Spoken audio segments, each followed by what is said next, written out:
$1500 $1200 this one is better እሺ አባባ እና እንዳልኩን 20 ዓመት ሀገሬን በውትድርና ካገለገልኩ በኋላ ጡረታ ወጣሁ $2000 $1800 የትኛው ላድርግ ሁሉም ደስ ይላሉ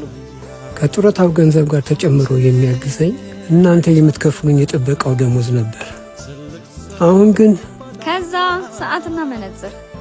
ቆየት ለመሄድ ነው እንደዚህ የምትጨነቂው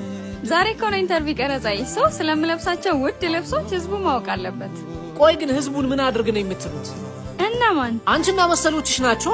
ቁርስ በልቶ ራት መድገም ህንጻ ሰርቶ የማስመረቂያ ያለ የከበደው ምስኪን ማህበረሰብ ስለ ልብስሽ ዋጋ የምትነግሪው ፈጣሪውን እንዲያማ ንገርልን እስቲ ኖ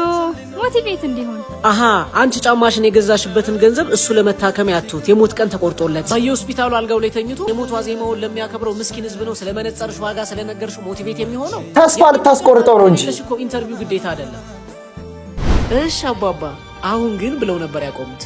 አሁን የኔ ልጅ ዩኒቨርሲቲ ያለችው ልጅ ታማብኝ ለህክምና 10,000 ብር ያስፈልጋታል ተባልኩኝ እንዳው ከደሞዜ ላይ በየወሩ የሚቆረጥ በታበድረኝ ብዬ ነበር እሺ አባባ አሁን የሰማሹ ነገር ራሱ ላንቺ ትልቅ ትምህርት ነው እኔ ጉቺ ልብሴ እንትን ነው መነጽሬ እንዲ ነው ሰው ተስፋ ልታስቆርጪ ነው ሞቲቬት ልታረጊ ነው አሁን ሰው ያንቺን የሆነ ኤክሰሲቭ አማውንት ኦፍ መኒ አውጥተሽ የገዛሽውን ሰዓት አይቶ እንዴት ነው ሞቲቬት የሚሆነው